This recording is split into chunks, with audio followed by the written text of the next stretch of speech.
Hello, everybody, and it is March. Cade Kennedy here with you alongside Tyler Riggs and Andrew Santangelo. Andrew finally back on the channel. We finally got all three of us together for the perfect occasion. It is March. There will be madness. This is the third year in a row we've done our March Madness predictions, and maybe just one day we will kind of be accurate. We'll have to see about that. Maybe this is the year. I don't know, Tyler. We already kind of talked about our brackets a little bit earlier, and one of us is going to be partially right, and one of us is probably going to be completely off.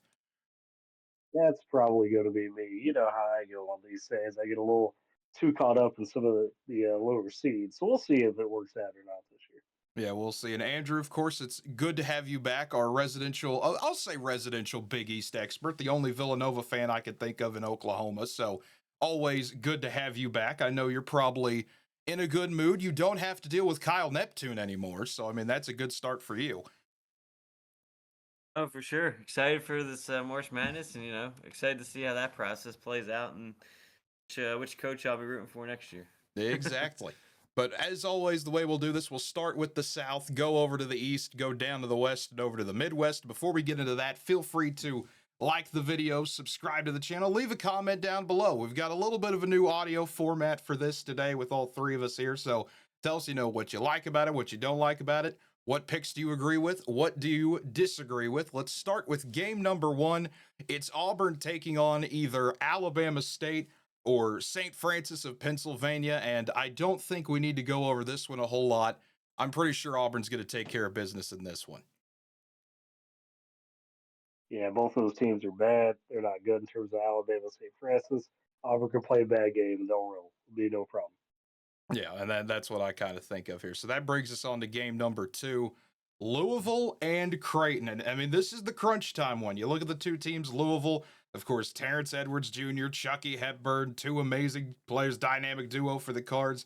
Louisville, number 10 in the AP poll, but comes in as an 8 seed. Why are they an 8 seed? We have no idea. But Creighton, on the other hand, a good team, of course. Ryan Kalkbrenner, the Big East Defensive Player of the Year, once again, could drop 19 and 9. They shoot 60% for two this season, do the Blue Jays. That's second in all of college basketball, by the way. Pop Isaacs, Stephen Ashworth, a good Creighton team, but I'm intrigued to see how this one plays out. Yeah, it's the first game of the tournament here. It's the one that I'm pretty sure is going to kick us off and get the madness started. And like you said, Cade, Louisville robbed of seeding. They're definitely better than an 8 seed. So as much as I think Creighton has it, I think again Louisville being undervalued here. I think they're a lot better than what people think.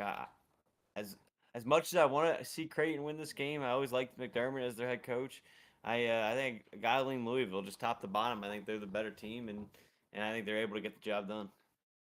Yeah, I'm with you, Andrew. I think Louisville was really going to play with that chip on their shoulder, and we could see a team where everybody looks around after the first couple games and goes, "Why was this team an 8 seed?" Like Kate said, I mean, you want to talk about disrespect? I think they believe that they are a much better squad than that. Yeah, and I agree. I think it's going to set up an amazing game we'll get to in a moment with Auburn and Louisville. That is going to be some must see TV for a second round game. But moving on down the list, the fun 5-12. I think this is the one that if you enjoy those 5-12 upsets, you have this circled. It's Michigan and UC San Diego. Michigan, a efficient defense. If you look at, they're 26th in Kim Palm overall, you look at defensive efficiency, Michigan's number 15, but they turn the ball over a lot. Nearly one out of every five possessions for Michigan ends in a turnover. What does UC San Diego do well? They have a forced turnover rate of 23%. That's one of the best in the country. UC San Diego, they'll shoot a lot of threes. Just about everyone has this one circled as okay, even if you don't pick it, you've got to keep an eye on this thing. Yeah, for Yeah, and sure. I've got Go ahead.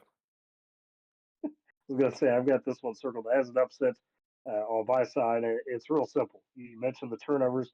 Also, UC San Diego, they shoot threes, man. They take them at a high rate. If they make a few of those, start getting rolling, get this in a little bit of a track meet compared to what Michigan really wants, watch out. This could be that first 5-12 going down.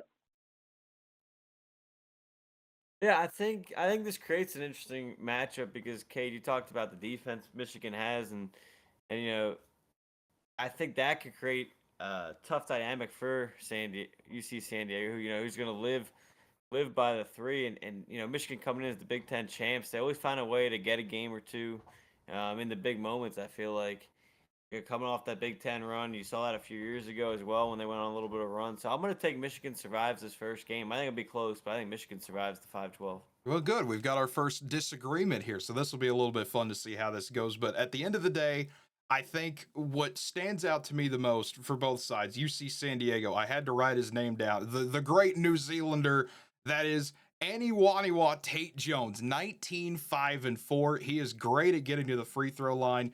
But I think at the end of the day, UC San Diego, as great as they've been, an amazing story, Michigan has two 7-footers. And I don't think they've seen a team with that kind of size. They've never seen a Vlad Golden and a Danny Wolf on the same floor together.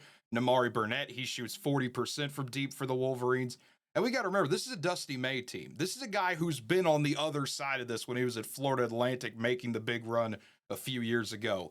I think UC San Diego plays a heck of a game, but I like Michigan to survive. So that will bring us to Texas A&M and Yale as the 4-13 game. And this is another one that, Tyler, I know we talked about this last year when Auburn played Yale, that, hey, Auburn, really good team. They just got to get past, UConn and they could have a really good run. And that never got off the ground. They lost to Yale. And here we are in the same bracket with a 13 seed Yale playing an SEC team. This time it's Texas A&M. And I mean, it is live by Wade Taylor the fourth and die by Wade Taylor the fourth, an A&M team that is the best offensive rebounding team in college basketball, a good defense, but if they can't get going, it's going to be a tough day for the Aggies. Well, and that's what makes this matchup real interesting. Back to back games where it's a real intriguing first round matchup. Yale's obviously it's going to sound very cliche, but a high IQ team when it comes to this basketball, right? They're going to pack inside the paint. They're going to make you shoot threes. It's kind of their defensive mo, if you will.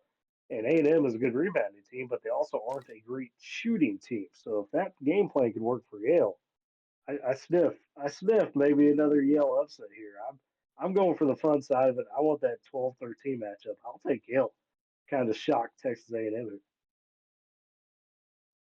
It's a very dynamic game here. You're gonna have a very experienced Texas A&M team, a couple seniors that have led that team throughout the year and got them in position where they're at. So I think that helps them with their experience and leadership that they're gonna have.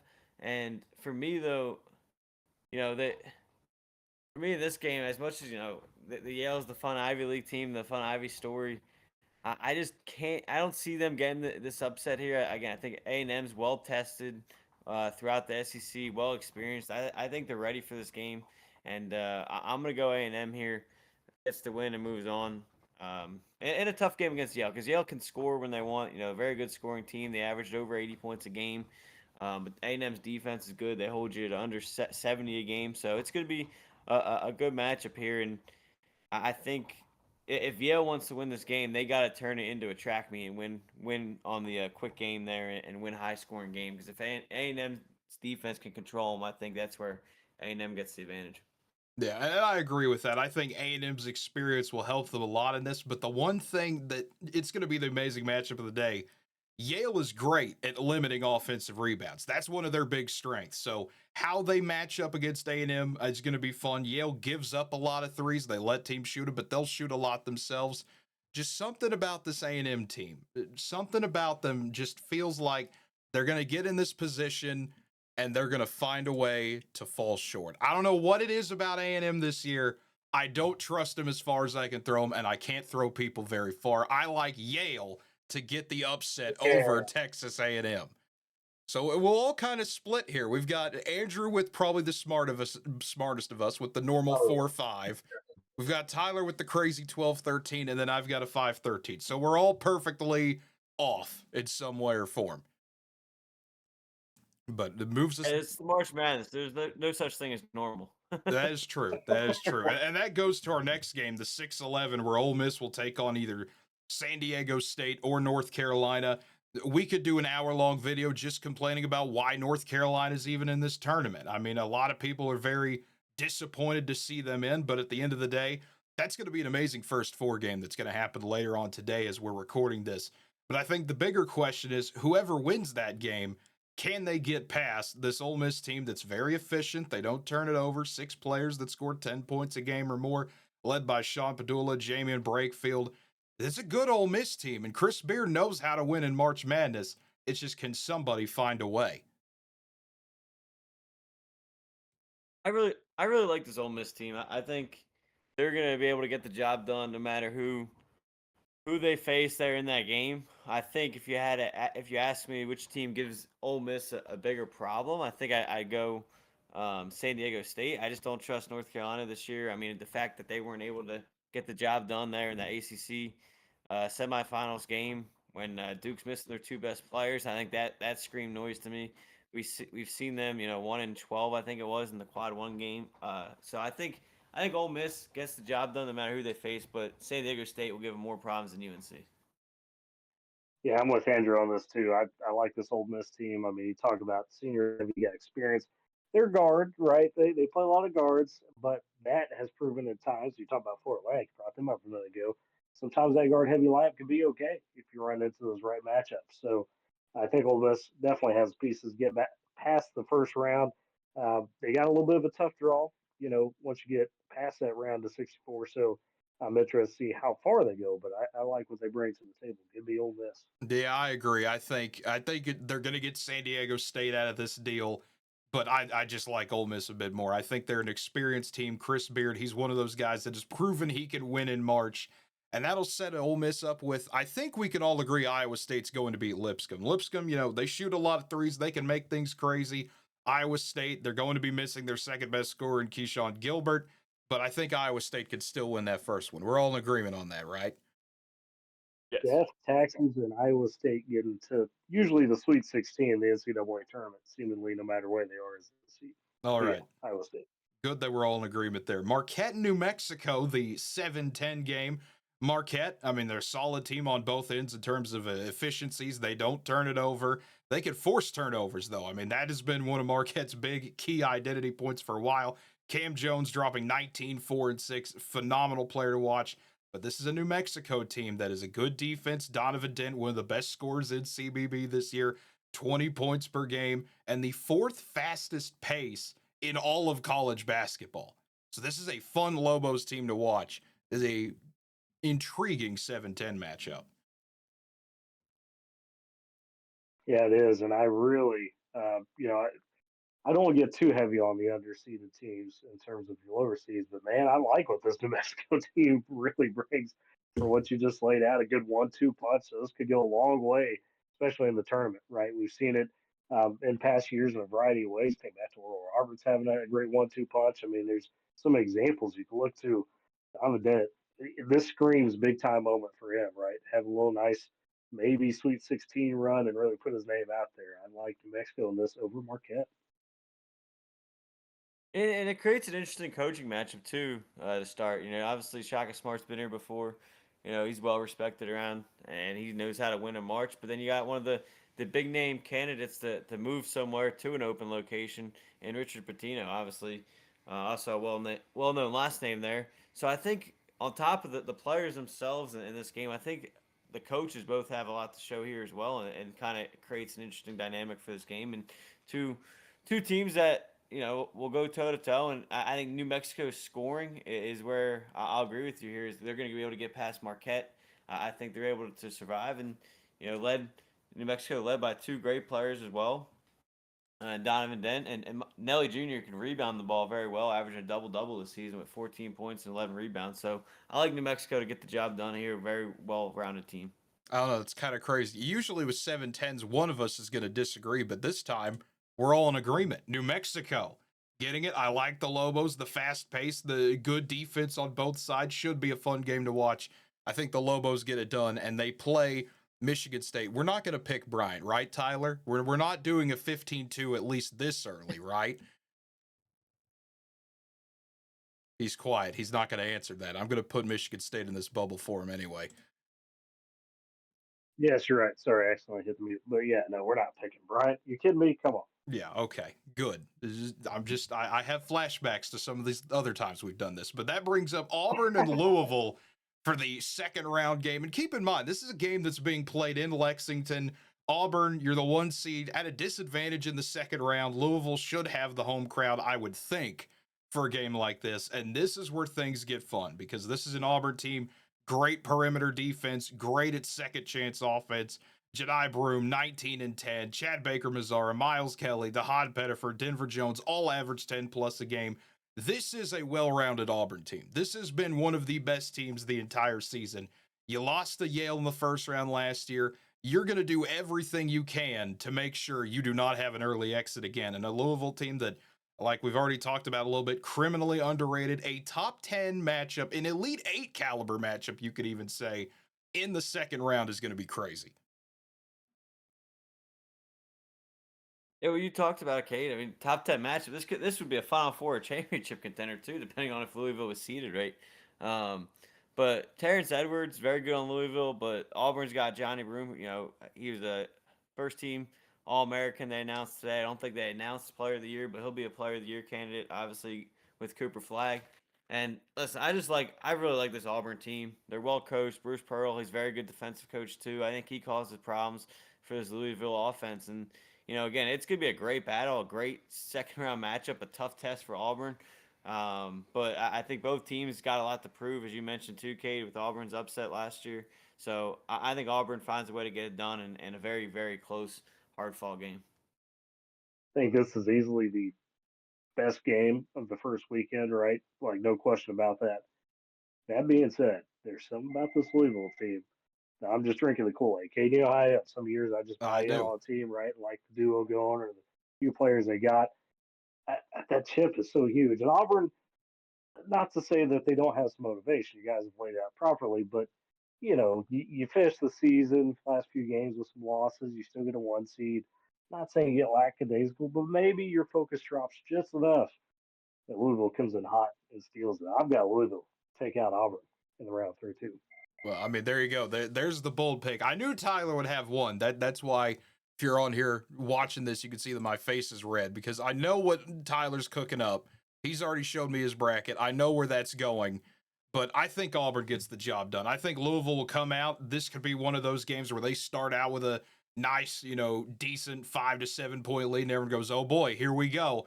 Auburn slowly over the course of the game comes back, wins a tight one, but I like Auburn going to the Sweet 16. And next up, we have the kind of wild card. I know for Andrew, this is a Michigan A&M game. For Tyler, we've got the double upset of UC San Diego and Yale. I've got Michigan and Yale, and I think Yale. It would be great to see them make a Sweet 16 run. It would be fantastic for the Ivy League and all that. But I think Michigan just a bit too overpowering at the end of the day. Yeah, so wait, you picked two? Sorry, I Michigan? had I had Michigan and Yale, and I have Michigan beating Yale. So what do you have in your A&M Michigan matchup, Andrew? Yeah, I agree with you there. I think Michigan gets to the Sweet 16.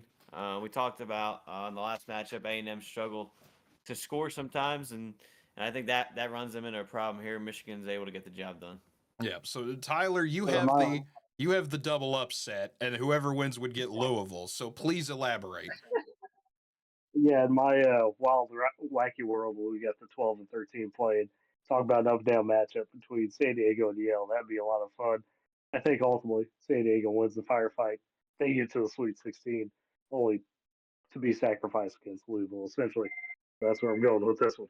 Alrighty, so that moves us down to Ole Miss and Iowa State in the second round game. And again, this would be a fun matchup. You start to think though for Iowa State, great offense, elite defense. You've got all sorts of weapons still. You'd have a Curtis Jones, Joshua Jefferson, a Milan Momcilovic. You have those guys. It's just can you beat a team like Ole Miss? And I think for Iowa State personally, the injuries will catch up to them at some point, but I don't think it happens in the second round. I think Iowa State moves on.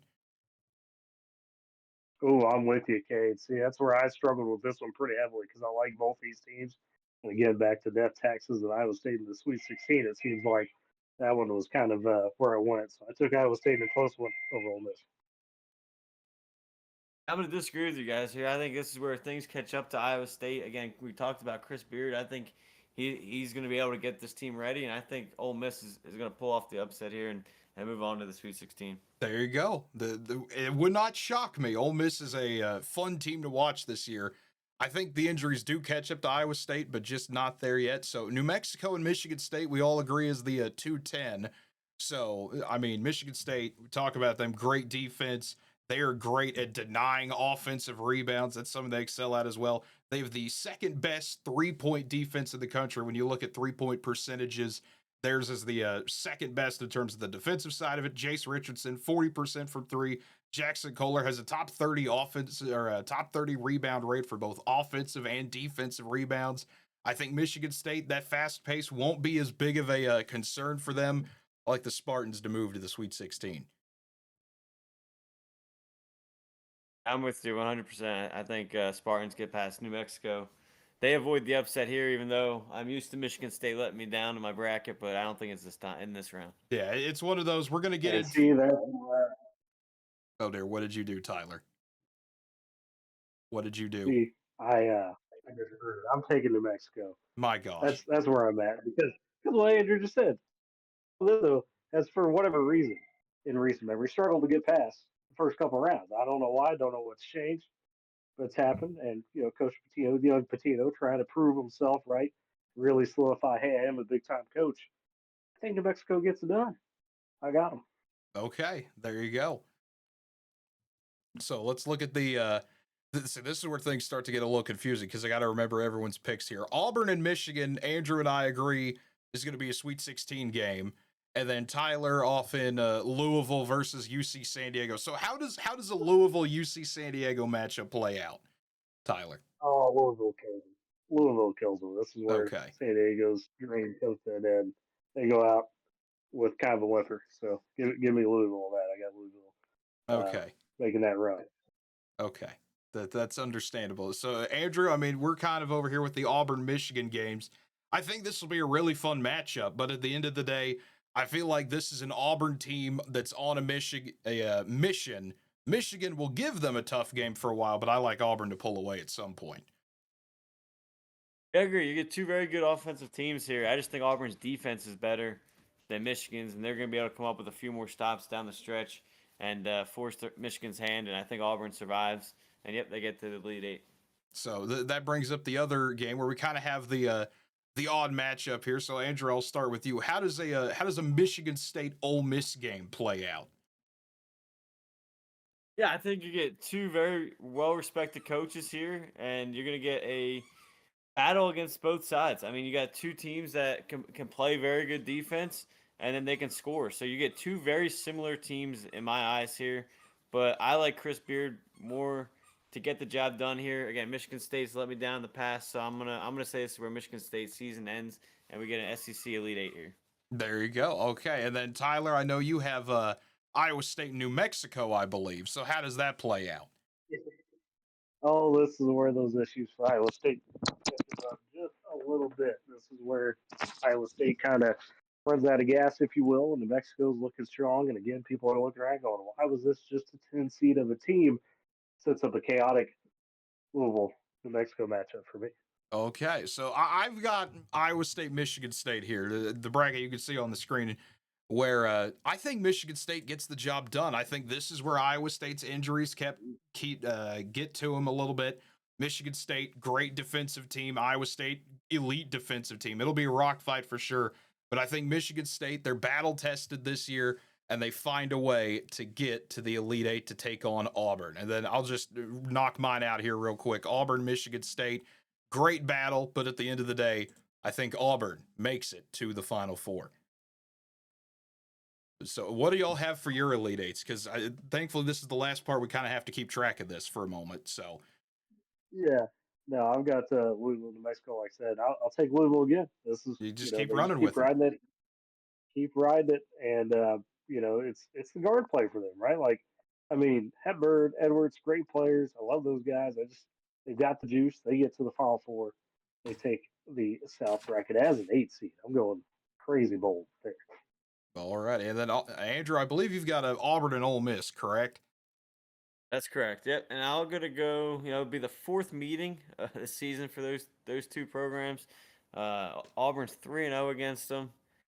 I think they continue to ride the Player of the Year candidate in Broom, and I think Auburn gets the job done, and they go to the Final Four. All right, there we go. So 2 Auburns and a Louisville. So we all agree that is going to be the must-see game of the second round. That's going to be the big decider there. Kind of like it was, we thought, with Auburn and UConn last year. Of course, we never got there, so that one will be the one to watch. But let's move over to the East real quick. Duke taking on either American or Mount St. Mary's. That's Duke. We're not wasting too much time on that one. Mississippi State, Baylor, the 8-9. And this is where things get competitive. 3 spots apart in Ken Palm between these two. Mississippi State, a good offense. They're not a great free throw shooting team, around 70%. But Josh Hubbard averages 18 a game. He can make some insanely difficult shots. Baylor, another good offensive team. They've got a good offensive rebounding rate, and VJ Edgecombe puts up 15, 5, and 3. He's another must-see type of guy.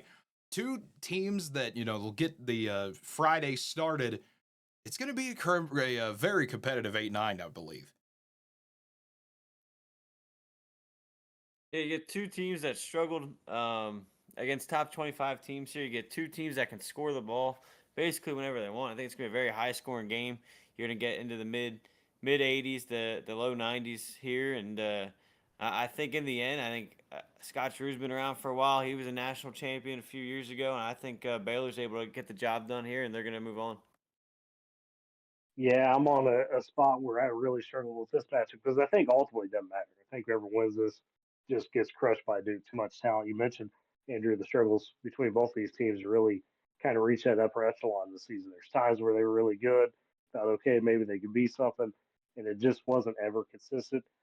Give me Mississippi State in what's probably going to be a fun game. Slight edge for the SEC, I'll say that. But ultimately, I think this one is a true coin flip in every sense, especially being an 8-9 matchup. Yeah, and that's where I'm at with this one. At the end of the day, I want to lean towards Mississippi State. I think just because I've seen them more, I kind of feel I know them a little bit better than Baylor this year, which is a crazy sentence to say. But at the end of the day, like Andrew said, you trust Scott Drew once you get to the NCAA tournament. I trust that Baylor will find a way to at least get one win here in the dance. And so that moves us down to the 5-12 and 4-13 and a 5-12 featuring Oregon and Liberty. This is a great shooting team for Liberty. 39% from deep. They only allow 28% on the other side. They're not a great free throw shooting team, though, are the Flames. 65% on the year. But Talon Peter, 46% from 3 this season. Colin Porter, 44% against an Oregon team. They're solid. They've got a good defense. Nate Biddle puts up 14 and 7. Keyshawn Barthelemy, number 1, cool name. Number 2, shoots 41% from deep. And Dana Altman. You talk about a guy that will consistently churn out 20-win seasons, does not lose in the first round, very rarely loses in the first weekend. This feels like, you think of a 5-12 game, you think, okay, here's a potential for an upset. Liberty, great shooting team. I just don't see it this year, guys. I think Oregon gets the job done.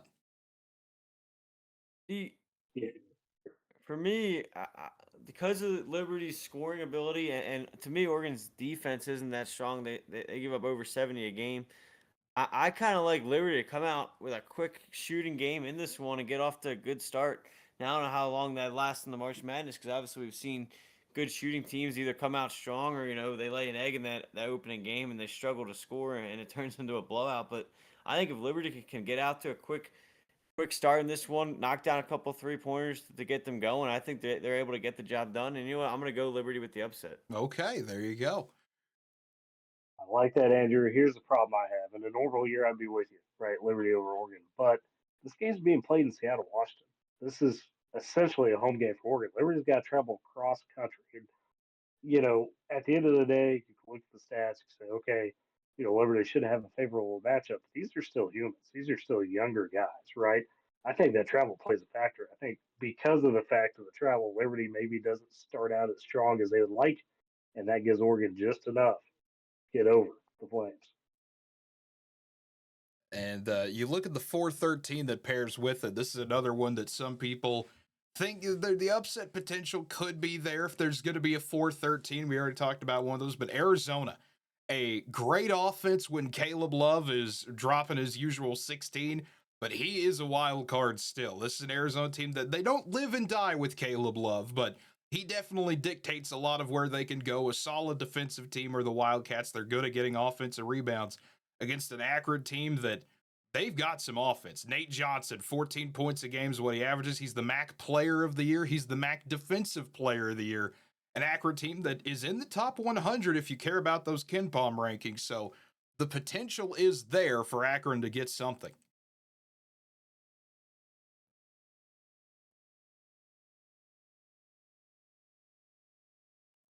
Yeah, I think here, I mean, Akron is one of the better scoring teams in the country. They come in scoring 84.6 points per game. Arizona's at 81.7, so it's gonna be a track meet. It's gonna be a high scoring game here. Both defenses struggle. Akron's giving up 74 and a half a game. Arizona's giving up 72 a game. So it's gonna be a high scoring game. And I don't see Arizona pulling away with this game. It's going to be a battle back and forth. Cade, you mentioned it. Caleb Love, he's a wild card, and that's the problem with me with this Arizona team. They're a wild card in itself. Like, you don't know which team you're going to get each game, and that's where it's. I'm tempted to go Akron here as well, and I think I'm going to go with the Akron 13 upset here and go to the 12-13 game in the Sweet 16. Yeah, the Zips, baby. I'm with you for all the reasons you just said, Andrew. I think ultimately this Arizona team feels a little overseeded, right? Like they should probably not be a 4 seed. A little bit of name recognition there. It gets them that. And the big deal for this Akron squad, it's the second year in a row they made it, come out of the MAC, right? So you don't have to worry about them dealing with the newness, the anxiety, the nervousness as much because they've been there, at least for those guys that return back. So that says to me if you're looking for a more consistent game, which is what this is going to come down to with the stats that we've laid out, we're two good offensive teams, maybe not great defensively. I think Akron gets a little bit better start, and that's what propels them to the win for Arizona. Yeah, I mean, I could definitely see it happening. You two definitely think it's going to happen. I just think Arizona's not going to allow themselves to lose a first round game. Akron comes out and makes it a competitive ball game. Don't get me wrong. But I think we get good Caleb Love at least to start the tournament. I like Arizona to hold on at least for one game and set up a 4-5 matchup with Oregon. Where they go from there, though, we'll have to talk about in a moment because first we've got to get to the 6-11 BYU and VCU. I think this is the potential to be a really fun game, and there's a good reason why. If you care about the KenPom rankings, this is 24 versus 30. BYU at 24, VCU at 30. BYU, an amazing offense, really good inside the arc, 58% on all 2-point shots this year. They shoot a lot, of course, from beyond the arc as well. Richie Saunders, 43% from deep this year. 16 points per game is what he puts up. But VCU, they're good offensively if you look at the metrics, but they are a great defense. They have the number one effective field goal percentage defense. If you care about that, they can force a lot of turnovers. They're a good offensive rebounding team. And of course, Max Shulga putting up 15, 6, and 4, the A10 player of the year. This is a battle of do you believe BYU can overpower VCU with their offense, or do you believe in the Rams defense to contain BYU? Okay, give me the Rams. Give me that defense. I love a good defensive squad. You look at San Diego State having that big run a little while back, right? That was powered by a great defense. Give me VCU to stop the fire hose. It is the BYU offense for enough to be able to get the win. Yeah, I'm with you. I really like this VCU team. I think their defense can maybe get them a couple wins here in the March Madness. There's one thing I wonder if either you guys, how much you guys care about it, and it's the competition. VCU hasn't faced one top 25 team this year, so I don't know if that concerns either one of you in this matchup. Obviously, BYU coming in a very strong team. They're on a roll right now. I mean, they ended the season where you wanted to. Obviously, a tough loss to Houston in the Big 12 tournament, but again, this VCU team is not well tested. That's the one concern I have for them when they go up against a big time opponent like a Big 12 team and then a very good team. But I'm gonna go VCU here, but I'm curious how much you guys think that affects the Rams. Yeah, I think it affects them a little bit at the start of the game, but I think once you kind of get through that first 10 minutes, that first, few punches you're going to get, that stops becoming, it's still important, but it becomes a little bit less important. You're focused on that one game. On this channel, we respect the Atlantic 10 because I also have VCU upsetting BYU. So all three of us go with the same upset there. And then you look at Wisconsin and Montana. I want to mention this for Montana real quick. They're 157 in Ken Palm. That's the lowest we've had in a 14 seed in a while. If you go with the Ken Palm rankings, Montana also has the highest luck rate in the nation. If you care about how Ken Palm measures luck and things like that, according to the metrics, it's Montana. They get a Wisconsin team, great offense. Boy, that still feels weird to say about Wisconsin. A offense that can really get going in a hurry if they need to. Good defensively as well. The best free throw shooting team in the tournament. They shoot a lot of threes. They don't turn it over. John Tonje averaging 19 and 5. John Blackwell could give you 15 and 5. Kamari McGee shoots 47% from beyond the arc. Steven Crowell, a 7-footer, 40% from deep. This is a Wisconsin team that has all the makings of, if they can stay consistent. We saw what they did in the Big Ten championship against Michigan. They can be shut down, but if they can get going, they could be really fun to watch.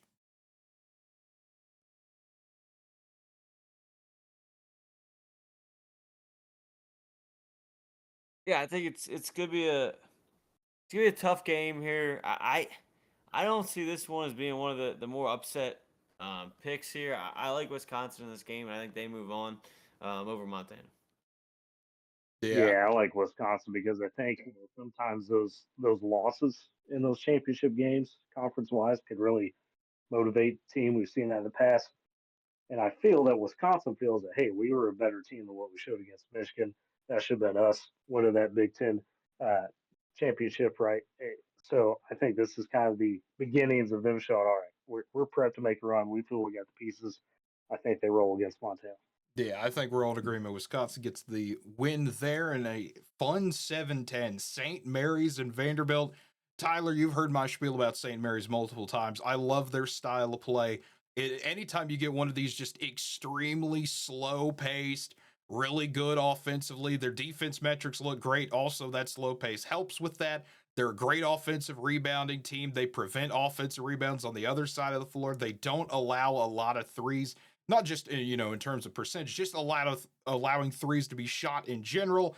And of course, Augustus Marshall-Leonis, 14 points a game for the Gales against a Vandy team that if you follow them in SEC play, they're fun to watch, but they are inconsistent at times. They have that offense, their 3-point defense not the best. Jason Edwards, great player for them. At the end of the day, I think the Gales, they're usually good for one tournament win. Last year was an outlier against a great Grand Canyon squad. But I like St. Mary's to at least get one win in the tournament here this year. Yeah, I'm with you on that.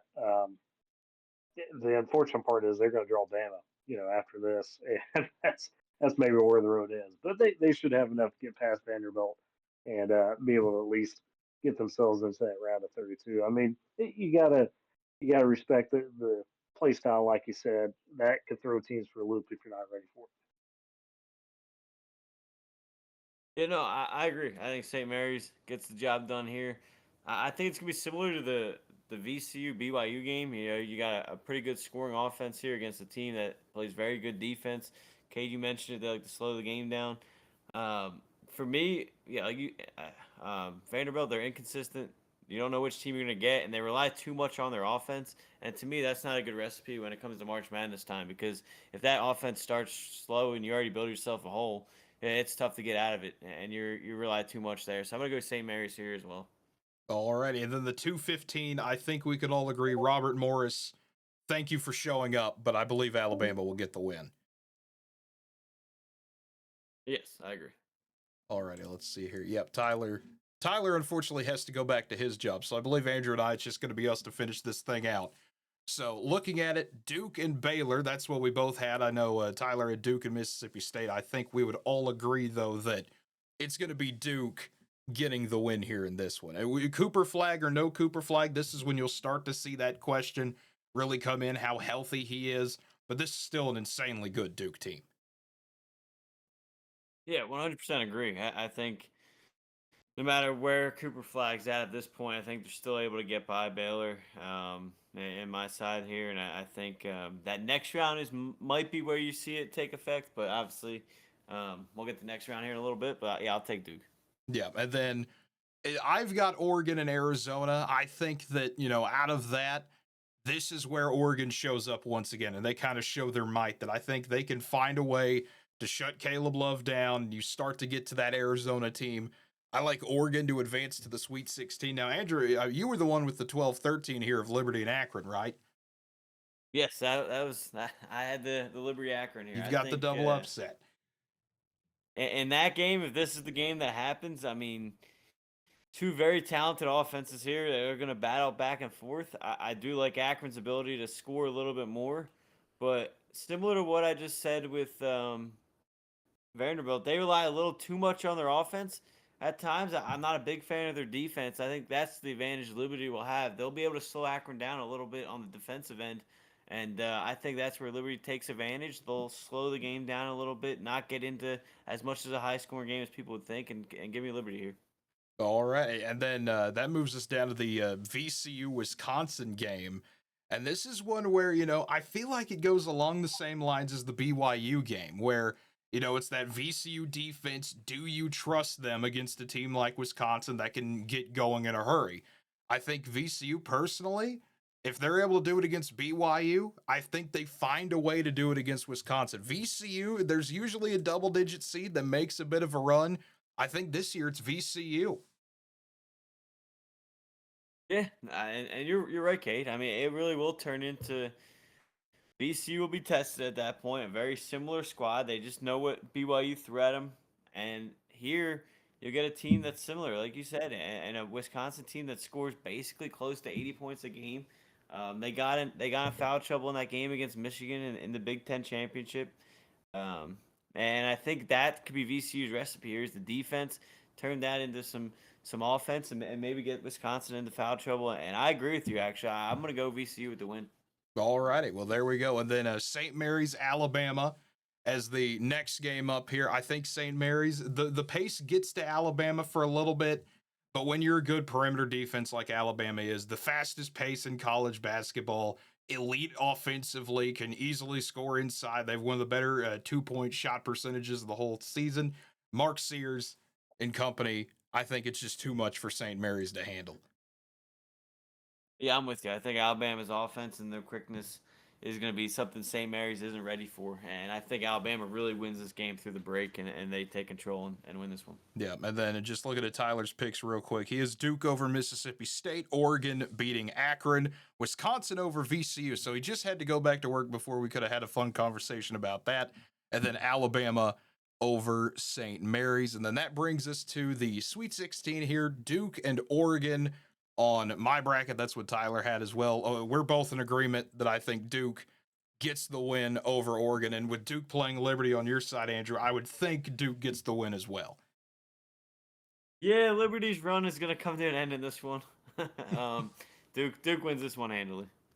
Yeah, and then VCU and Alabama is what we both agree on for Sweet 16 here. I know Tyler actually has Wisconsin beating Alabama, which I think in a firefight there, I trust Alabama a little bit more. I trust Alabama against VCU as well. I think that's just the first team VCU can shut down a bit, but they can't shut them down enough.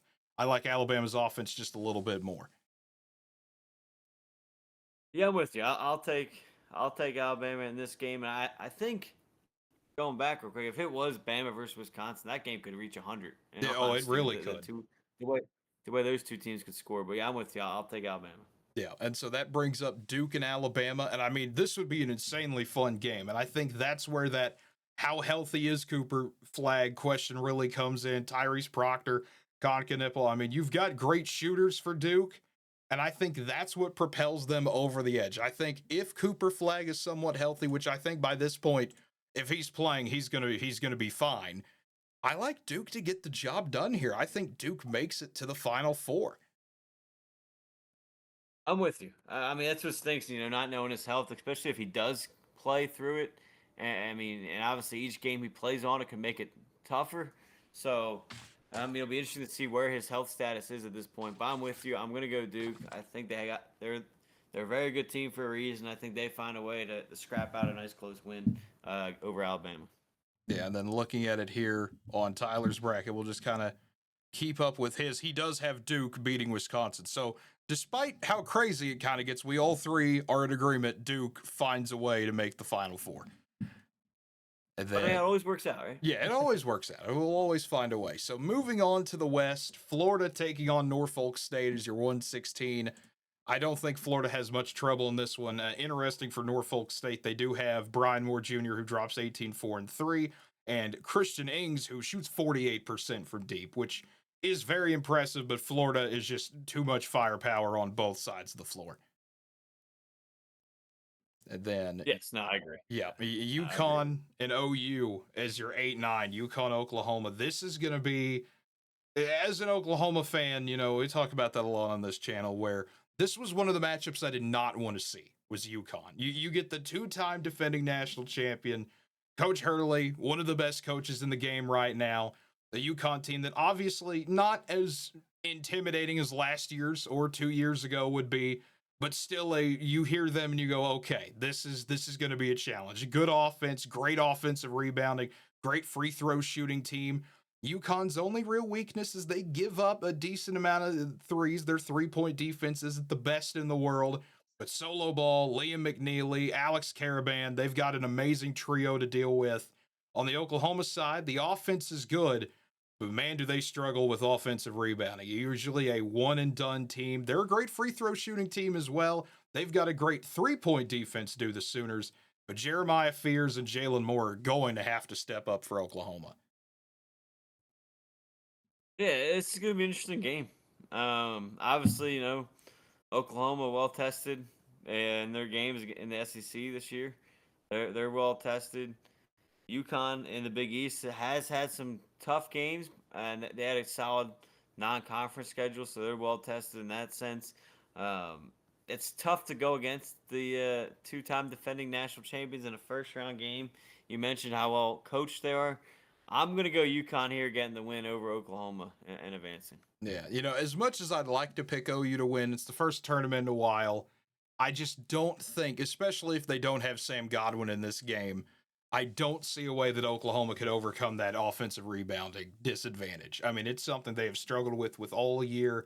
It has cost them time and time again. If Jeremiah Fears gets going, though, look out. It could be a long day for UConn. But at the end of the day, I do like the Huskies to get this win. It's never fun to pick against your own team, but sometimes you just feel it has to be done. But Memphis at Colorado State as the 5-12, a Memphis team that we'll have to see if Tyrese Hunter plays. Didn't play in the AAC championship game. A Memphis team that they're all right defensively. They're a good 3-point shooting team. They don't shoot a lot of threes though, but when they do, they're usually good. But PJ Haggerty, I mean, just what a player. 21, 6, and 4. Dane Danger putting up 14 and 7. They'll have to be the guys for Memphis because this is a red hot Colorado State team. They've won 10 in a row. Their metrics look good. They're a great team inside the arc. This is a fun Colorado State team that, I mean, a lot of people really believe in them, or I don't know if it's how much they believe in them versus they don't believe in a Memphis without Tyrese Hunter. But Colorado State, for most of this week so far, has been favored in this game. Yeah, it's weird seeing that. The 12-5 matchup, the 12 seed's the favorite. A lot of people are talking about him. That's going to give Memphis, a little motivation, a driving edge. But, it's a tough game. Both teams, really good offenses. Colorado State has a solid defense as well, and I'm going to go Colorado State because of what you said, Kay. They're coming in one of the hotter teams in college basketball right now, winning 10 straight. Memphis is a little banged up, so again, I'm gonna go with the upset here, and Colorado State gets the victory. Yeah, and I mean, I don't want to say this is a free upset. No upset is ever free in March, but this feels like if you're going to pick a 5-12, this feels like the pretty easy one to pick. A team that's red hot versus a team that's somewhat injured. You go with Colorado State here, and that sets up a 4-13 with Maryland and Grand Canyon. I mean, this is an athletic Grand Canyon team. They can get to the free throw line a lot. They're good defensively inside the arc. Jacoby Coles drops 14 and 5. Ty and Grant Foster 14 and 6. But this is a Maryland team that the metrics love them. They think it's an amazing defense, and I mean, this is a Maryland team. They don't turn it over. Derek Queen could put up 16 and 9. Jacoby Gillespie 14 and 5 assists a game. Rodney Rice is a great scorer. Julian Reese can get you 13-9. This is a Maryland team that has just kind of, I don't want to say snuck up on people, but they're just one of those that you don't really hear a lot about them, but they're here. You're going to have to deal with them. Yeah, for sure. I agree with you. I think here, for me, if Grand Canyon is going to want to win, they're going to have to get out on the break and win that game with like you said, Kate, how athletic they are. But for me, Queen's going to be too much in this game. I think he's a very good player. And I think he's going to be too much for Grand Canyon that they're not going to have an answer for. And he's going to have a really big game in this one. And Maryland's going to take this one. Yeah, and that's where I feel. Grand Canyon will make this a game for a while.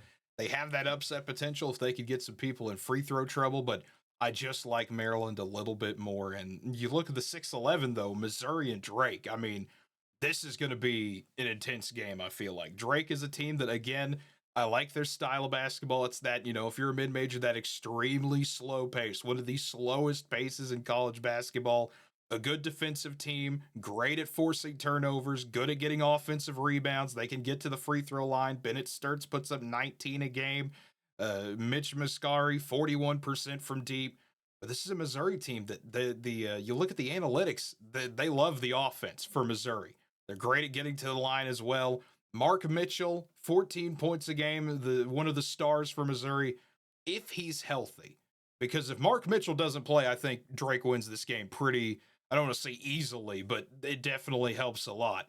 But Caleb Grill, Tamar Bates, Anthony Robertson II, all just elite shooters that Missouri has, all shoot 40% or better from beyond the arc. If Drake wants to win this game, they have to find a way to cool Missouri down. And I mean, that slow pace can help, but I think Mark Mitchell will come back. I think he'll play in this. Didn't play in the SEC tourney. I think they were saving up for this run. It'll be a war in Wichita, but I like Missouri to win.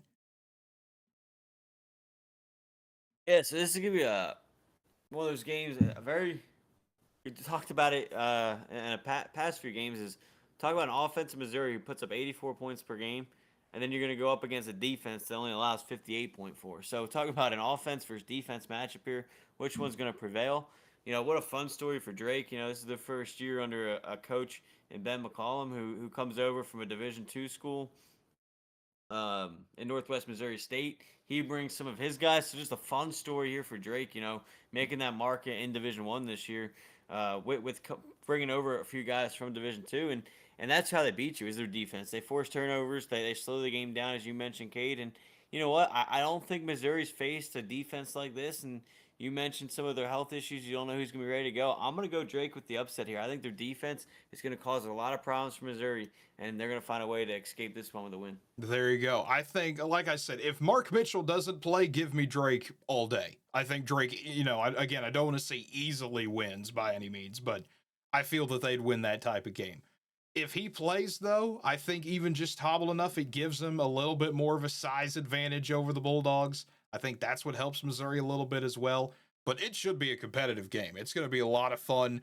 The next one, though, Texas Tech taking on North Carolina Wilmington. And, it's weird to say for a 14 seed. Usually you can find a good thing or two about them notes-wise, but there was only one or two things I could really find for the North Carolina Wilmington that they really excel at. Texas Tech, great offense, great three-point shooting team. JT Toppin, Darian Williams, Chance McMillan, Christian Anderson, a great shooting team are the Red Raiders. I think they get through North Carolina Wilmington with ease. I agree with you completely. I really like JT Toppin. I think he's a very good player. And I think he's going to be too much for this UNC Wilmington team, and Texas Tech wins this game. Yeah, and then that brings up the fun one, the 7-10. I mean, you want to talk about the game of all games in the first round. Coach Self and Coach Cal. I mean, two of the legends we have right now in the sport. And if you win that, you're getting Rick Pitino. I mean, in the second round. It's going to be an amazing game between Kansas and Arkansas. These are two teams that are better defensively than they are offensively. We're going to see if Adu Thiero, if he plays for Arkansas, that's a big boost for them. He puts up 15-6. Boogie Fland will be back for the Hogs, so that's big. But John L. Davis, DJ Wagner, Zvonimir Ivisic, they're all going to have to step up because Hunter Dickinson and Zeke Mayo is the combination for Kansas. Kansas, they don't shoot a lot of free throws, but they're not that great at them either. So that kind of balances out somewhat. But Kansas is going to have to play, I don't want to say the game of their life to beat Arkansas, but Kansas has struggled every time they leave Fog Allen.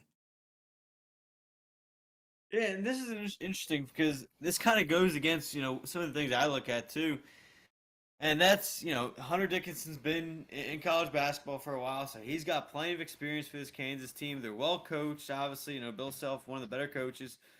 But for some reason, this team just hasn't clicked this year, and that they've been up and down. You don't know which Kansas team you're going to get. And on the other side, you have a coach that his first year with Arkansas, very good coach, obviously been around the college game very long time. Just like Bill Self, and that's where I think that some of that stuff that I would usually like in a Kansas team is thrown out the window because it's very well matched on the other side. And I think Arkansas is going to win a very close battle here with Kansas, and they'll survive. Yeah, and that's where I get the feeling of this thing is, this game, the more and more you think about it, the more and more you think, well, this matches up with Arkansas really well. I mean, Ivisic versus Dickinson's going to be a battle of 7-footers. You have that covered, so you have someone to counter Dickinson. And I mean, if you're Kansas, it's weird to say this, but usually Kansas has the guy. They're going to have someone that pops off for them. Some guard is going to go, or forward is going to step up and lead Kansas. But that's not who they are this year, outside of Zeke Mayo, who, again, has been playing better and better as this season goes on. But it's weird seeing Kansas, A, as a 7 seed, and B, just not having any faith in them. Yeah, no, it's not traditional, that's for sure. And I think that's where the traditional for them gets thrown out of the window. So, no, I'm with you. Yeah, and then St. John's, I think we're both belief they will beat Omaha. Omaha, great story with the trash cans and all that. If you follow that, Markel Sutton puts up 19 a game, but there's really not much to say about Omaha when it comes to having to play against the elite defense of St. John's. I'm with you. I'm with you 100%.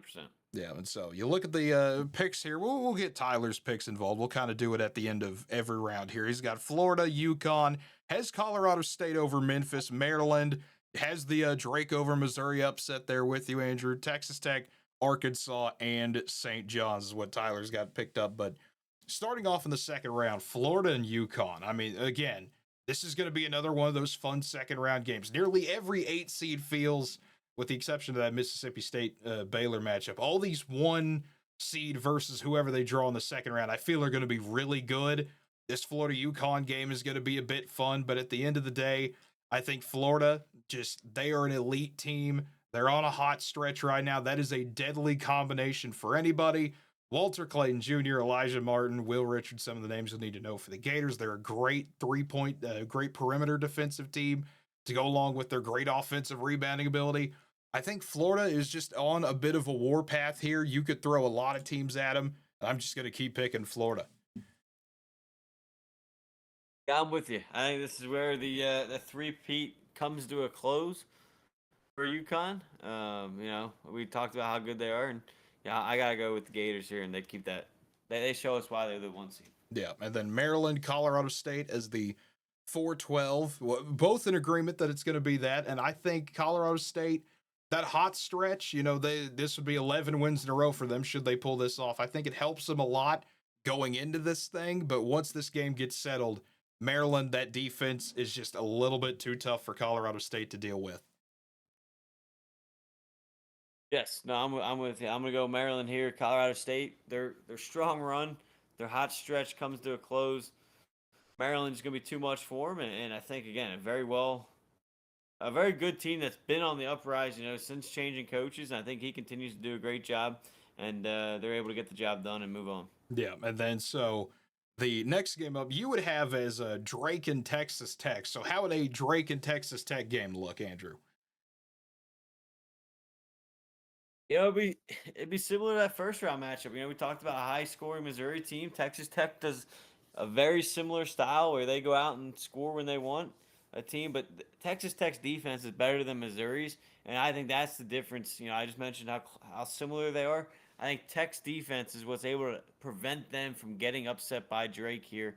Their defense is able to slow down that Drake offense and make this more a tougher game for Drake.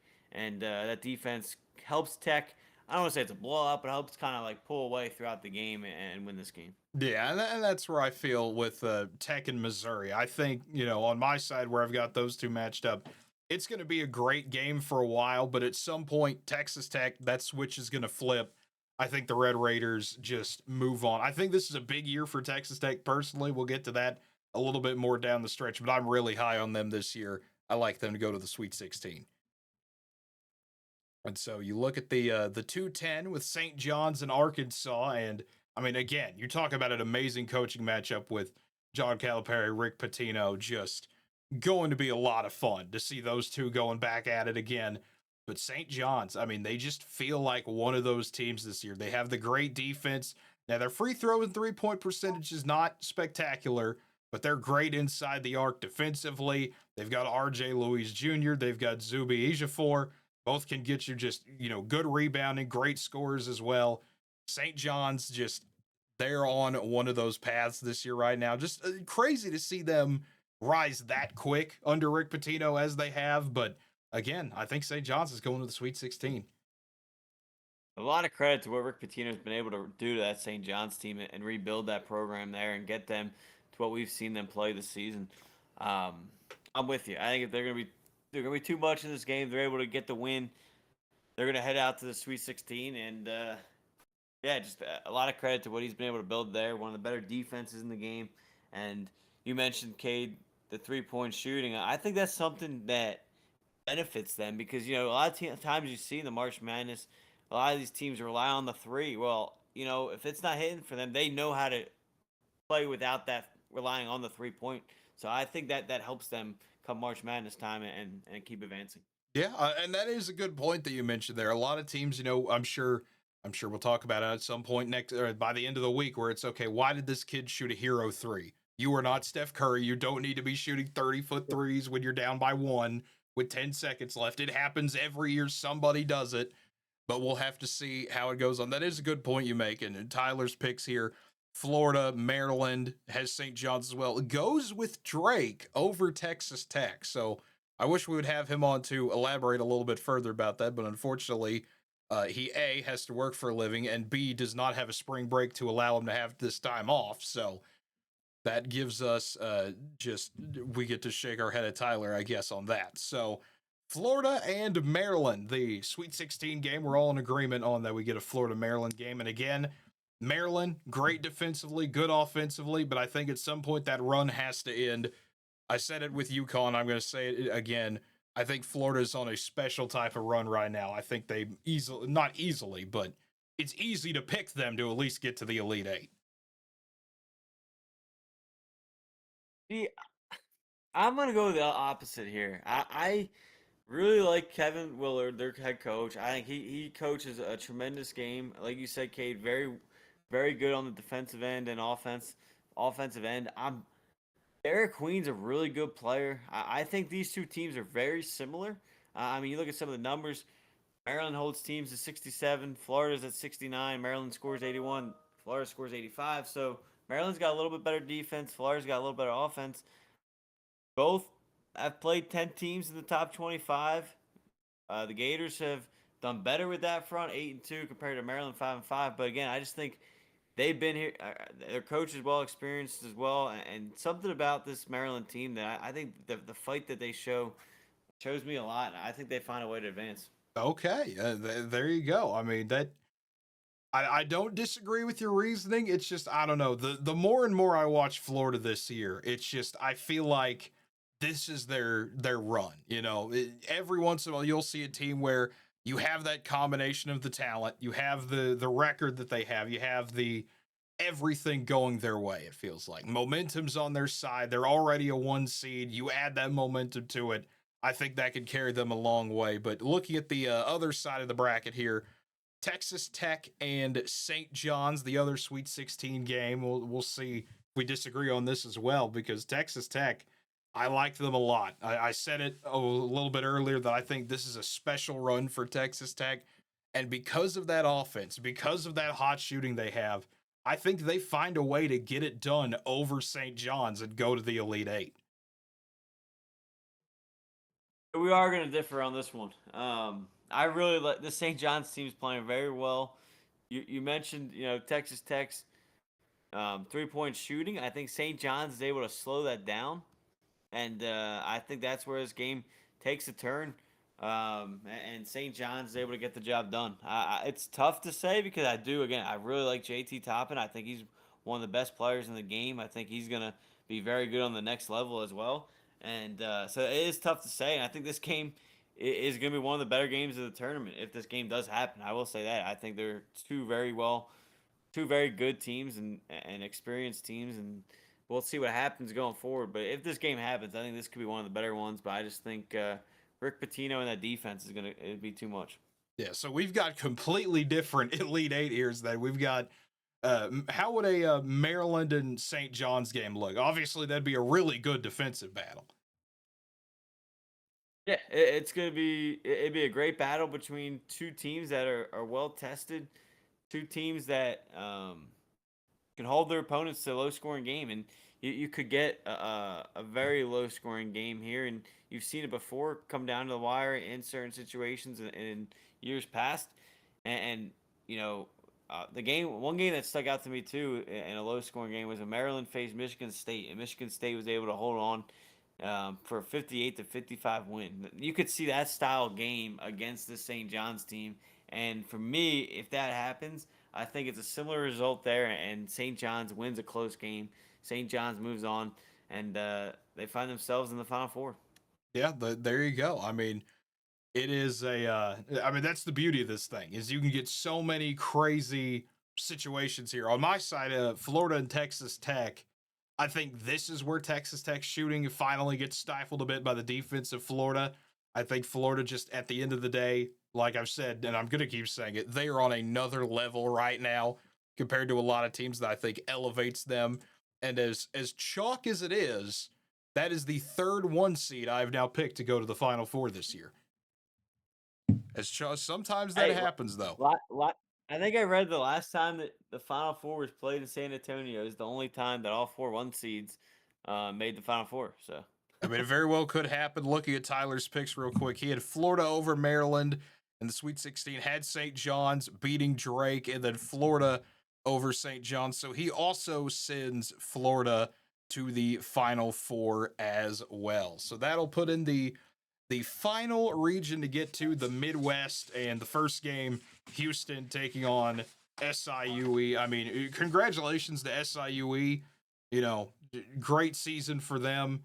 But now you got to play Houston, and playing Houston is not fun. It is a chore to deal with.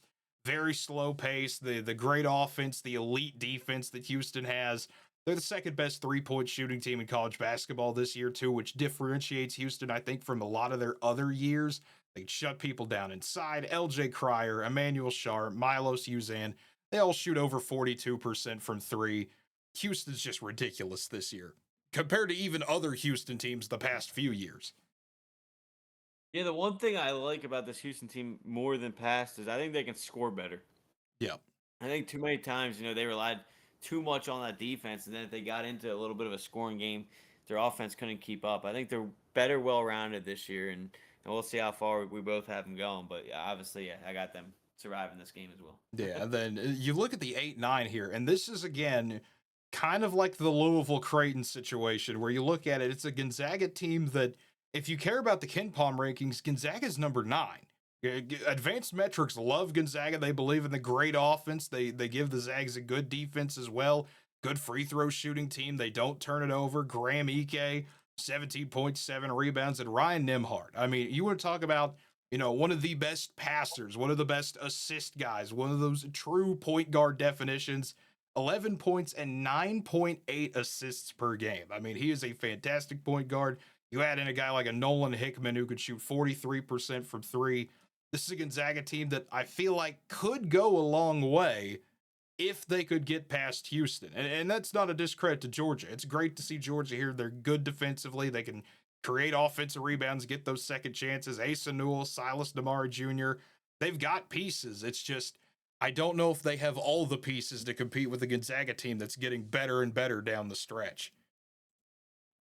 Yeah, better, and one of the better scoring teams in the country. And I think that's going to give Georgia problems, and I think Georgia, a team that lives for that defense, and it's Gonzaga team who's been up and down throughout the season. Everybody's kind of counting them out, and then all of a sudden they go on that run and they win the conference tournament. They lose to St. Mary's twice in the regular season, and then get their revenge in the conference championship game.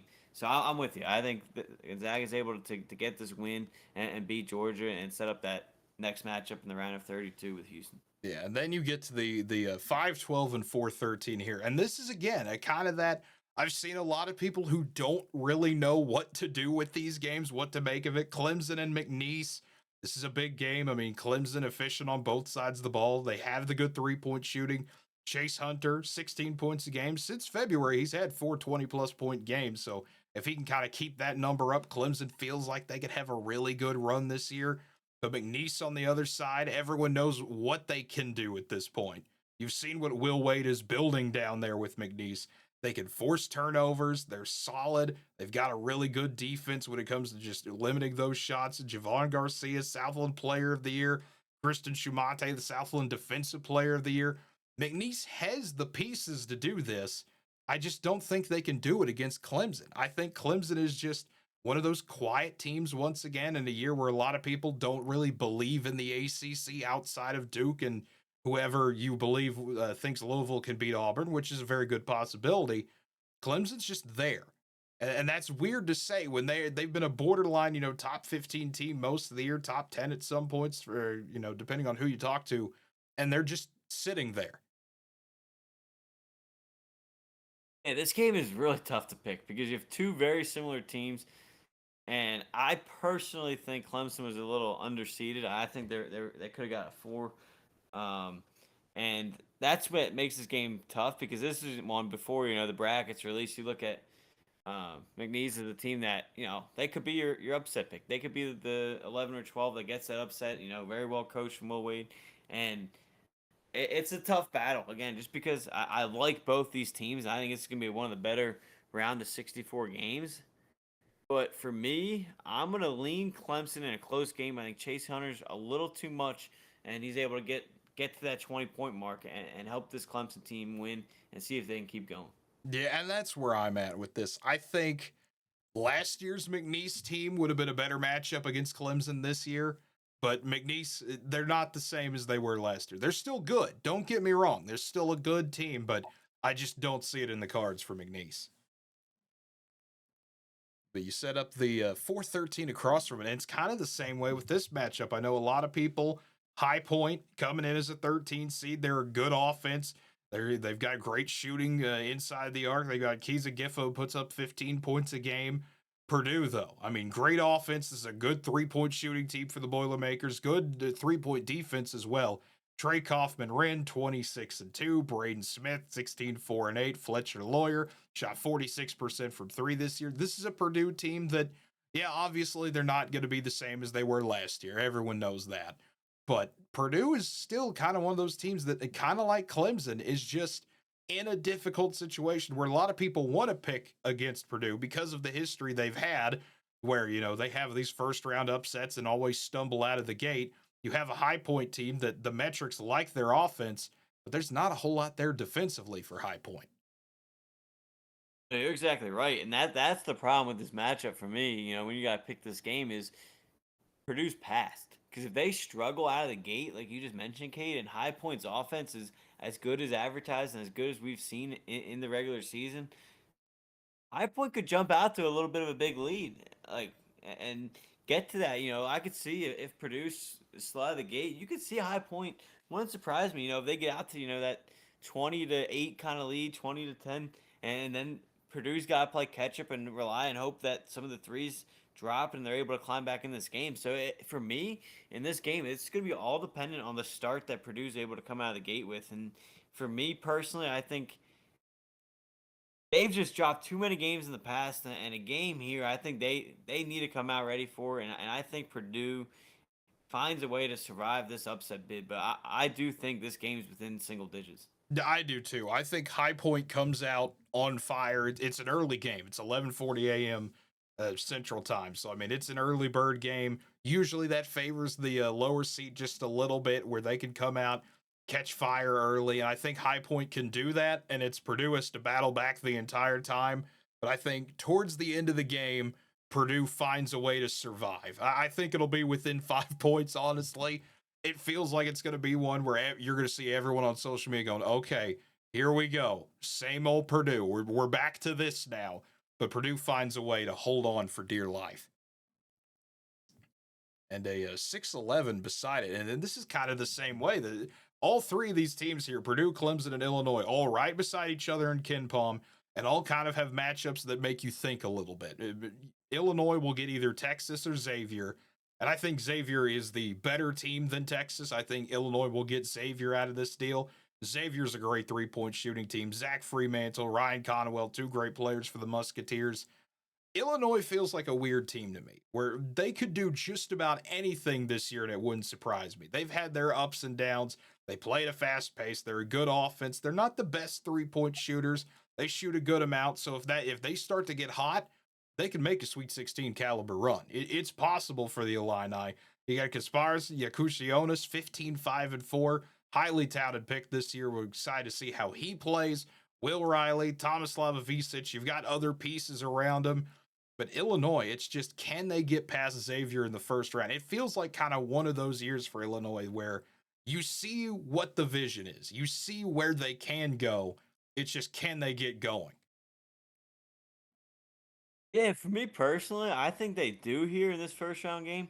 I think this is where Brad Underwood coaches at the best when they're not. I mean, you think about it, when they had their disappointing years, they're in the top 10, top 15 of the rankings, and they're expected to be there. And that's kind of where he doesn't excel at. Where when they're kind of in this, you don't know what team you're gonna get, you don't know what team they're gonna expect. They could find themselves really good, really bad.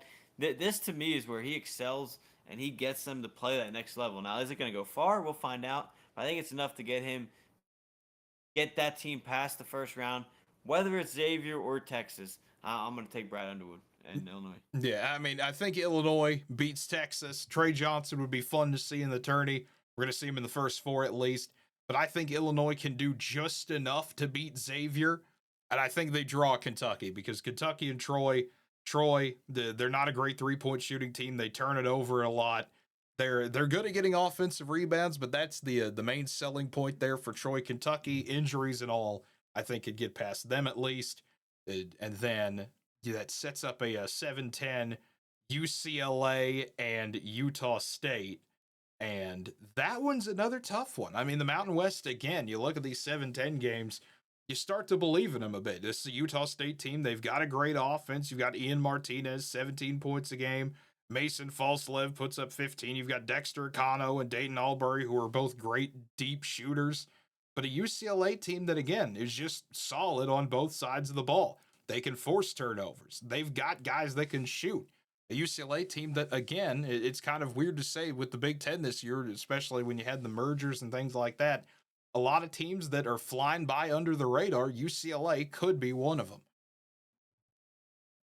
Yeah, UCLA, they get blown out in the Big Ten playoff game against Wisconsin, and that was the last time they were on the floor. And that's the only problem with this season is why they are well balanced. They're a little streaky, so we'll see which team shows up, coached by Mike Cronin. So we'll see what team's able to show up here. But if you get the good UCLA team, they're tough to beat, and they'll give whatever team they face their hands full. And I think them getting knocked out, their last game would have been on March 14th. I think this is a good regroup period for them. Get back on the same page before you get into the March Madness. Utah State, they lost on the same date, so both teams on March 14th. Utah State lost to Colorado State in their conference tournament. This is the third straight year for Utah State, though, to make it. So they are well experienced in terms of making the March Madness at this point. Like I just said, third straight year. And they have a deep team, which I like that in March Madness, because it's such a physical game once you get to this stage. You have a deep team. You can survive some foul trouble. So this game is going to be a really good game back and forth. And it's going to come down to, which team. Utah State gets 80 points a game. UCLA holds their opponent to 65. So which team can get closer? Can Utah State get to their 80 mark, or can UCLA hold them maybe to within, mid to low 70s, if not, even into the 60s? And that's got to be UCLA's recipe, is use that defense to win this game. And I'm going to say UCLA survives a very close upset bid. Yeah, and that's where I was. It's kind of weird. This has been one of those ones that's bugged me for a while. Where Yeah. Sunday, if you would have talked to me Sunday 5:45, I would have said Utah State. What has UCLA done for me this year? But the more and more I think about this game, the more and more I think about it, it's just okay. Yeah, UCLA, like you mentioned, a streaky team. What will they? What UCLA will we see? I think they come out. They come out with a good first punch or two. I think they're able to at least get one win before they match up with more than likely Tennessee. Because I don't think either of us, I don't think anyone's going to pick Wofford to upset Tennessee. No, I'm with you, and I'm with you in everything you said too. Like, yeah, if you asked me this game when this bracket was being released on Selection Sunday, and I probably would have leaned Utah State, but now we have time to overthink everything, right? Yeah, But we've got time to question every decision, as simple as it might be. Looking at yeah, Tyler's picks real quick. Tyler's got Houston, Gonzaga, Clemson. He does have High Point over Purdue, and then okay. and then he's got Illinois, Kentucky. He has Utah State over UCLA, and then Tennessee as well. So this is why we have Tyler on. He adds variety. Yeah, we do always agree, don't we? Yeah, I was saying, usually we do. We're usually on the same wavelength, and then Tyler's over in either insanely right or what are we talking about here? But Houston Gonzaga, the second round game, this feels exactly like Auburn and Louisville to me, at least, where Gonzaga with their high powered offense, they could give Houston problems, and I think this is we talked about it a little bit. You mentioned it too. Houston of the past, I think, loses this game. Gonzaga would be too much for him. Houston, great defense and all, but at the end of the day, you've got to score to win games.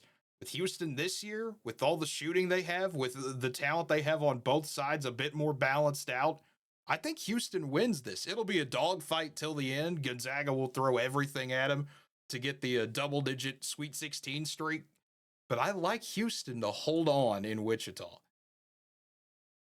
Yeah, I'm with you. I think I take Houston as well, and they're this like you said earlier in the first round matchup. This is probably the best team we've seen, and I think while the Gonzaga can score, I don't know.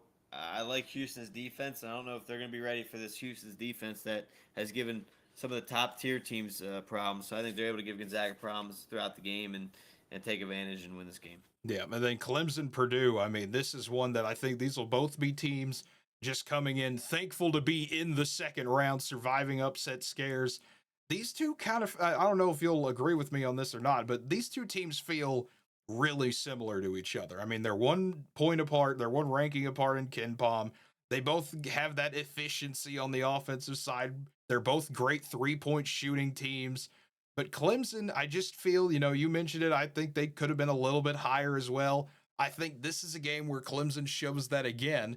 A Tiger team that, if you remember, had the big run last year, went all the way to the Elite Eight. I think they start another run like that this year and get the win over Purdue. Yeah, I think the big thing that's different in this game, because I do agree they're very similar, and like I said earlier, I think there could have been a 4 seed. So to me, this is a 4 versus 4 almost basically. And I think Clemson's got better defense than Purdue. That's why Clemson's able to survive this game and get the win and go face Houston. And then you look at Illinois, Kentucky. This is a one that I go back and forth on, honestly. Kentucky, the a healthy Kentucky team is Final Four caliber. They are. When they are fully healthy and have everybody, and they're not down to a third string point guard and a second string shooting guard, they have the potential to scare anyone. They could still scare a lot of people in their current form, which I think goes, they're a quick paced team, great offense, great shooting, but they've got a good perimeter defense. They don't give up a lot of offensive rebounds. They don't force turnovers. They do everything well, but it's up to Otega Owe, Kobe Brea to carry the load offensively for Kentucky here. And it's just, I don't know if they're going to be able to do it against Illinois is the problem. Yeah, so this game is going to come down to, I'm curious how well Illinois is able to shoot here, because they're such a streaky team, but they rebound the ball so well. So I think that's what's gonna be a good advantage for them in this game. I know they like to get out in the run, so I think maybe if you can use that, to your point, Cade, Kentucky's a little banged up there in the in the guard spot. So if Illinois is able to maybe get some pressure on them, force some turnovers, get out on the run like they like to do, I think they can cause some problems here for Kentucky. And I'm with you. I'm back and forth on this, but in the end, I gotta go. I'm gonna go Illinois with the upset. Yeah, and the more and more I look at this, like this is strength versus strength here, where Illinois is not a great 3-point shooting team. They shoot it a lot, but they don't give up a lot of threes. And that's just attempts. That's not even percentage or anything. If you look at Kentucky, they're a good 3-point defense, so that helps Kentucky there. But they're a great shooting team. And if Illinois doesn't allow you to shoot the three, you assume those cancel out. Kentucky inside the arc, they are not a great team defensively. And some of that's injury, some of that's a lot of other things. If Illinois can slow down the fast break, which they don't really need to, both of these are fast-paced teams with good offenses. The more and more I think about this game, the more and more I tend to agree with you. I think Illinois, they are the boom or bust team. I think they either lose in the first round or I think they get the job done and shock Kentucky. You're exactly right with that statement. They're a team that will, yeah, either get knocked out first or find the rhythm and could make some noise. Yeah, No, I agree with that. I mean, they are a That's funny. frustrating team. I thought this might be a game we disagreed on. Yeah, if you would have talked to me an hour ago before we started recording, we would have disagreed on this. But the more and more I talk, the more and more we talk about this, the more and more I talk myself into Illinois making a bigger run than expected. UCLA and Tennessee, the last game to get to here. UCLA, I think, that streakiness we talked about, they're a solid team, but they're not a Tennessee. Tennessee, great offense, elite defense. Metrics love the Vols. Eye test loves the Vols. They do not allow a lot of threes. I mean, they have the best perimeter defense. Teams only shoot 27% from deep against Tennessee. Chaz Lanier, great shooter, great scorer. Zakai Ziegler, an amazing point guard, 7 assists a game, 14 points is what he drops. Tennessee, I like them a lot. I think they get the win over UCLA. Yes, no, I'm with you there. I think they're gonna be able to get the job done. They get out to a quick start. They're more balanced and they survive and gives us our Midwest Sweet 16. Yeah, and looking at Tyler's picks real quick, he has Houston over Gonzaga, has Clemson beating High Point, Kentucky over Illinois, and Tennessee over Utah State. So he's almost there with us. He's almost got it, but Houston and Clemson, Sweet 16 game again. Houston, I think just that defense that they have, they flex that muscle again here. Clemson, that good shooting streak that they have, I think comes to an end. This is a really talented Houston team. We've talked about it already a little bit. I think Houston continues their run, at least to the Elite Eight. Yes, I'm with you. I think their defense is too much. This they will cause problems for Clemson that we talked about being a streaky team, and Clemson will have a couple tough battles getting there. So I think that wears them out a little bit too, and Houston's able to take advantage of that and get this win. Yeah, and then when you look at Illinois, Tennessee, I mean, Illinois will go from wanting to play their style of basketball to going to the complete opposite. Let's slow things down. Let's play against, one of the best defenses that if Illinois can't shoot threes, it's not going to help. Tennessee's going to prevent that as much as they can. You're going to have to force Illinois to play inside. I think Tennessee, they're okay with that. That fits their style perfectly. I'd like Tennessee to continue their run and go to the Elite Eight. Yes, I'm with you. This is not a good matchup for Illinois here. They're just going to cause problems. They always say, don't fall into the trap of playing into your opponent's game. Make sure you stay within yours. I don't think they're able to do that in this game. I think Tennessee causes all problems. They force them into Tennessee style of games, and Tennessee's able to rebound well. So I think in this game, we talked about Illinois' offensive rebounding. I think they're not able to do that as well in this game, and Tennessee survives. And we'll go into the Elite Eight here against Houston. Yeah, and this will be a fun game. I mean, this will be. We'll go from a lot of offense to let's slow things down. This is going to be a grinded out type of game. The best 3-point defense in America versus one of the best 3-point shooting teams in America. This is going to be a fantastic game. I really think Houston and Tennessee, if they get together, is going to be amazing to see. But at the end of the day, I think Houston, there's still a few chinks in the armor, a few kinks, whatever you want to say. I think that's where Tennessee takes advantage. I think Tennessee is just a little bit better of a team than Houston this year. I think they get the big win there, and I like Tennessee to go to the Final Four. It's like you said, it's going to turn a very slow game. It's going to turn to a defensive battle. Which team can find a little bit more offense? This is a game you could see in the high 50s, low 60s. Which team's able to get the job done? I'm gonna lean. I don't know. This is a tough game to pick. This is as close to a coin flip as I think you can get, It and is. you're gonna see these teams go at it. Houston's lost a lot, obviously, in these situations, and at some point, you got to find a way to get over, those struggles. And I think this is their year. You kind of talked about it earlier on your side with you thought, Florida kept finding ways to win, and you watching them, and you were thinking this is their year to make a run. That's kind of where I've been at with Houston. So I'm going to go Houston here in a very close battle. And I don't like having 3-1 seeds in the Final Four. I usually don't try to do that, but I think this year is just one of those different years. Yeah, I mean, it feels like it. I mean, it is one of those, and this was a conversation I was having with Tyler last night. This just feels like a chalk year. When you had the chalk conference tournaments, when you've had just the one bid thief, I believe, in Colorado State. I mean, it is a chalk year. After all the chaos we had last year, it's been crazy to see a lot of people just 4-1 seeds or 3-1 seeds at a two like I've got put up, where it's just usually you find a way to say, well, someone's going to break in, right? And it just doesn't feel like it this year. It just really doesn't. And I was talking to that with somebody as well, and the way I looked at it was like the big teams are good, and once you get to the late rounds, it'll be chalk. But like as you've seen here throughout the show, like I do think the early stages there's room for a lot of upsets, and that's what creates some of this chalk here at the end. It really does. Looking at Tyler's picks real quick, he does have Houston and Tennessee meeting in the Elite Eight. He has Houston winning as well. I'll just go through his Final Four real quick because he's got, again, with same thing with us, 3-1 seeds, but he's also got 8 seed Louisville as the outsider. He's got Florida beating Louisville and then Duke over Houston, with Florida beating Duke to win the national title is what he has. So I believe on your Final Four, I'm trying to remember real quick, you have Auburn and Maryland, or not Auburn and Maryland, Auburn and St. John's throwing down on one side, and then on the other side, Duke and Houston. Yep, you're correct. All right. So how would your Final Four play out here? Because I'm intrigued to see that Auburn St. John's game. Yeah, no, this Auburn St. John's game would be a battle. Two very good scoring teams against two very good defensive teams as well. Two good coaches. I do think this is a special year for Bruce Pearl and that Auburn team, and I think he's able to get the job done here. I think he's going to win a very close, hard fought, back and forth battle with St. John's. And I think when you get to this stage, I talked about those learning how to play without relying on the three.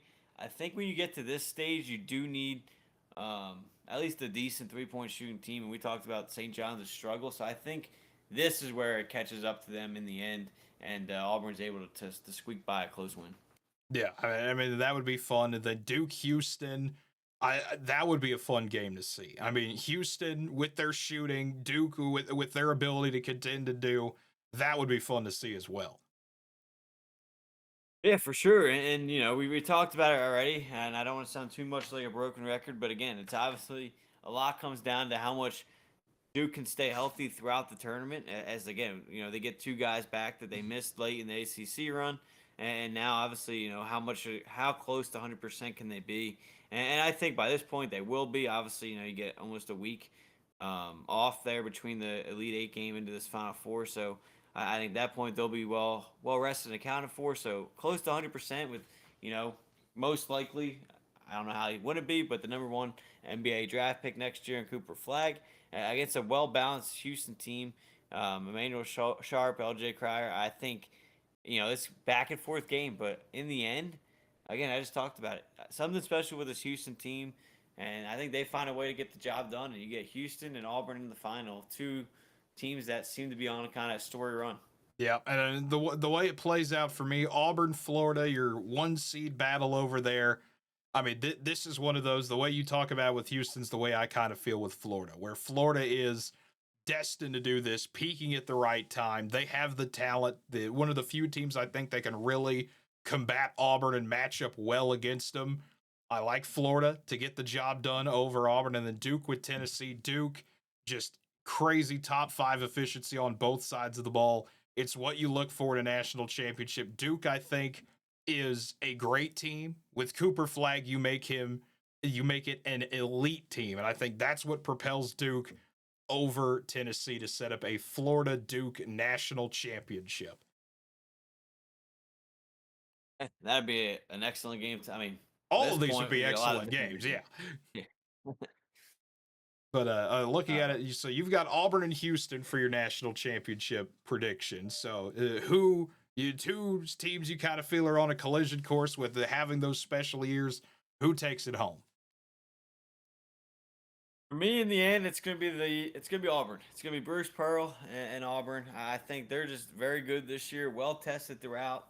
I know, they kind of hit a gap towards the end of the season there before the March Madness, dropping a few games. And I think a lot of teams. I know they still got the number one overall, but I think some people are trying to put that on them and count them out a little bit. Is they're going in slow, and that's going to cause problems for them. So I think they come in with a lot of motivation and they get the job done, and they hoist the trophy in the end.